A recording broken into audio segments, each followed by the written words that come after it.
The field of stem cell research has completely changed the medical landscape, and I believe that it is called to change the way that we view medicine, the way that we practice medicine, the way that we view health and wellness, and even our understanding of disease formation. When we talk about stem cells, most of the time we talk about, if you go in the news, you go on the internet, we talk about the isolation of stem cells from a source. Which could be the umbilical cord, it can be the bone marrow, it can be the blood, it can be fat tissue, it can be the dental pulp. These are all sources of stem cells. Then we multiply them in the lab, we transform them, we manipulate them in the lab, or sometimes not. Sometimes we just extract them, and then we re-inject them in the bloodstream. So all that we do is that we increase the number of stem cells in circulation, with the general concept that these stem cells really have an amazing potential to help the body repair. But to me, the most important question in all of this is that if adult stem cells have such a potential to improve health, then what is their role in the body? Because they are already in our bone marrow, they are in the blood, they are in the fat tissue, they are already there. So what are they doing to begin with before we touch them and before we do anything to them?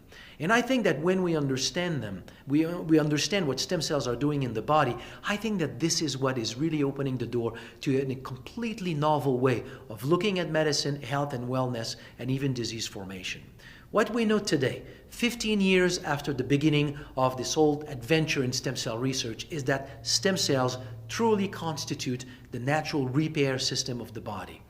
Whenever there is an injury or a problem in a tissue, this tissue will release compounds that will go to the bone marrow and will trigger the release of stem cells from the bone marrow. After 2-3 days, the number of stem cells in the bloodstream will increase anywhere between 3 to 10 times. Then as these stem cells are circulating, they don't know what tissue is in need of repair.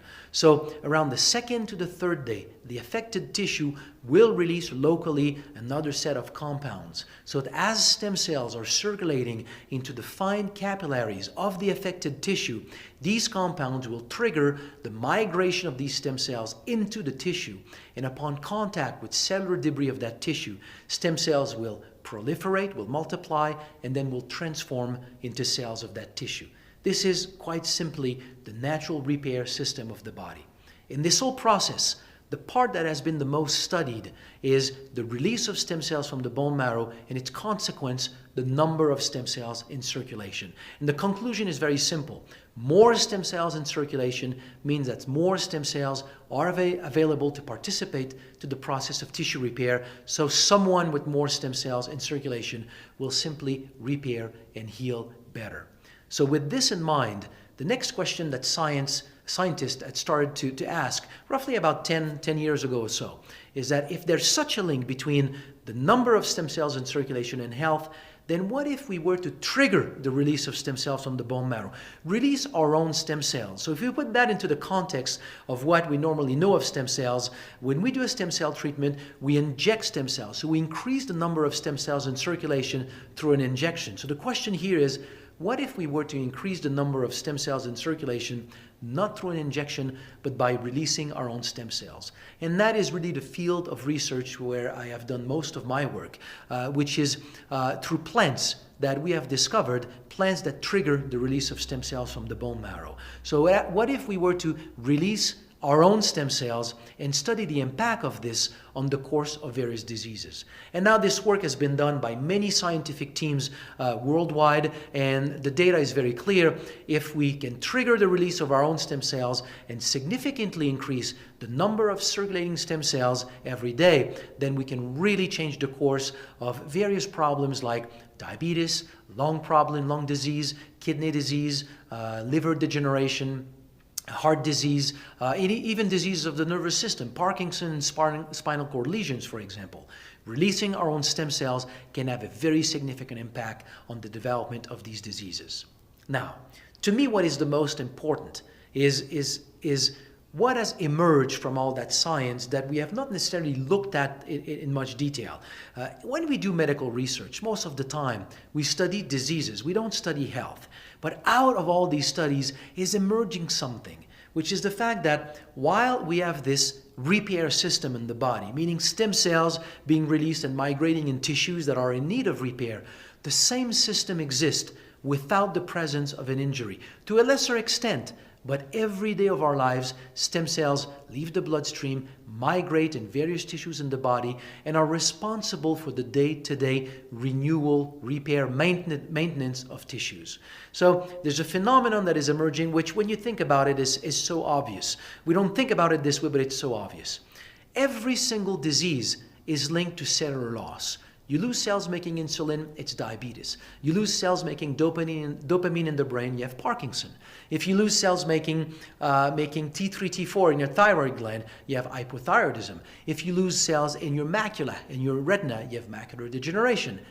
Every single disease is caused by the loss of a type of cells. So we lose cells like this every day. So we have this general concept that the development of disease is this slow decline over time as we lose cells in various tissues.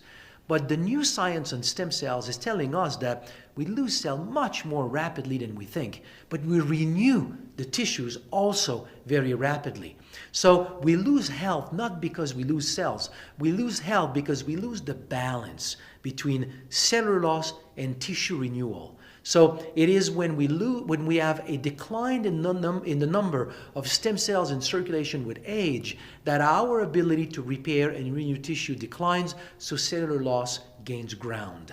And this has been clearly shown in many studies where scientists have counted the number of stem cells in the bloodstream of people who have developed various degenerative diseases like heart disease, diabetes, erectile dysfunction, atherosclerosis, arthritis, and so on.